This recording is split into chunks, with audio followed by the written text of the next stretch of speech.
Attendez là une perche. Est-ce que les révélations de Bourgi, justement Robert Bourgi, ne pourraient pas venir remettre au goût du jour l'injuste présence du président Alassane Dramane Ouattara au pouvoir et ainsi réhabiliter le président Laurent Gbagbo? Les récentes déclarations de Robert Bourgi prouvent que le gouvernement aujourd'hui porté par Alassane Dramane Ouattara manque réellement de légitimité.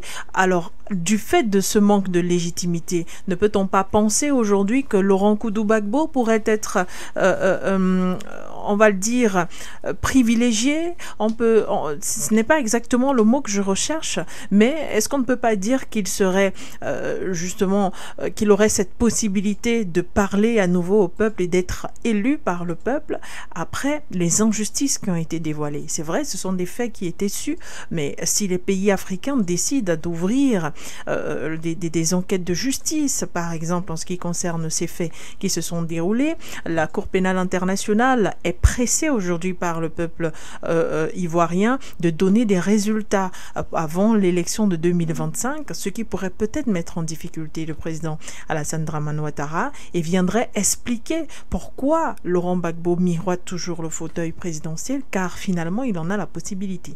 Oui. Et vous savez que ce que Laurent Bourgi a fait comme affirmation, c'est des choses qui étaient déjà connues par la population panafricaniste. Tout le monde savait déjà comment la France-Afrique opérait.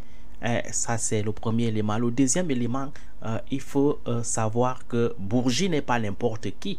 C'est quelqu'un qui a succédé à Foucard dans la matérialisation et le fonctionnalisme de cette France-Afrique, étant donné que la France-Afrique a été pensée par cette puissance-là comme étant cette politique qui devra permettre à la France de malmener les États africains en spoliant leurs matières premières, en leur imposant des dirigeants et en refinançant, n'est-ce pas, leurs différentes élections présidentielles.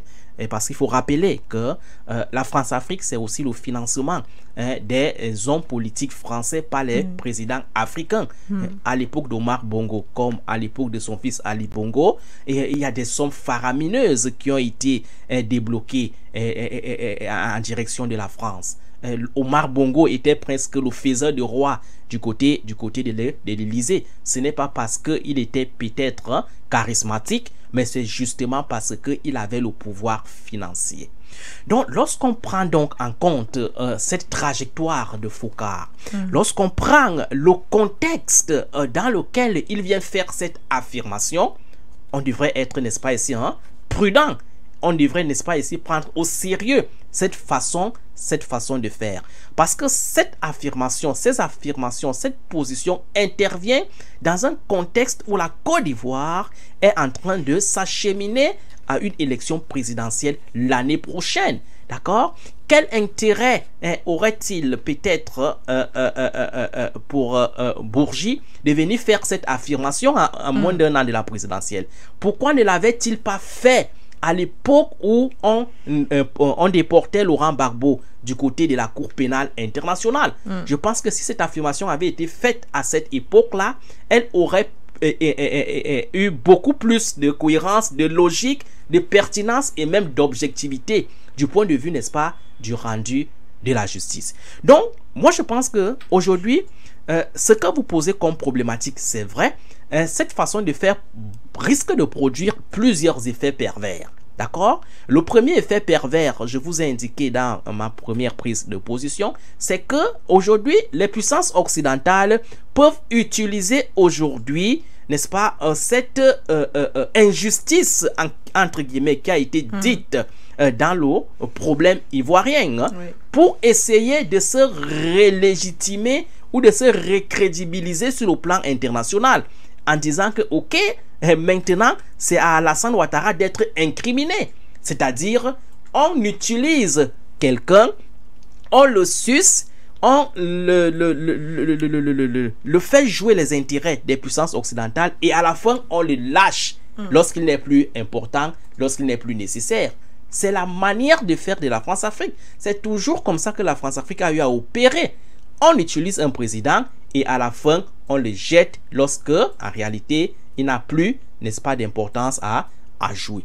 Ça, c'est le premier effet pervers. Le deuxième effet pervers que cette façon de faire risque de produire, c'est que en réalité, face à cette situation, face à ce vice repetita, ou alors face à cette publicisation de la manière de faire de la France en Afrique à travers cette affirmation de Bourgi, l'opinion panafricaniste aujourd'hui en Côte d'Ivoire devrait donc majoritairement voter pour Laurent Gbagbo, d'accord? C'est-à-dire voter légitimement, ne pas se laisser berner par les puissances occidentales qui pourraient donner l'impression que c'est elles qui ont fait en sorte que Laurent Gbagbo puisse revenir au pouvoir.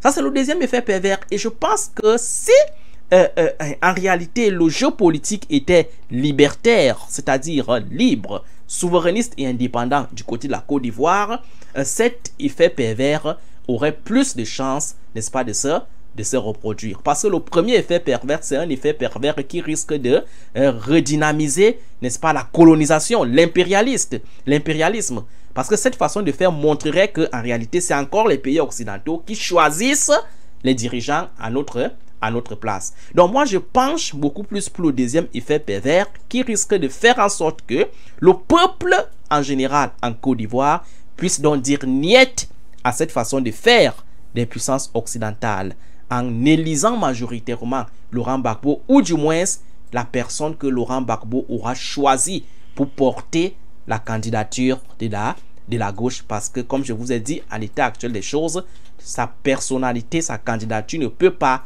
prospérer parce que Alassane Ouattara a mis un verrou en lui donnant la grâce présidentielle. Merci, docteur.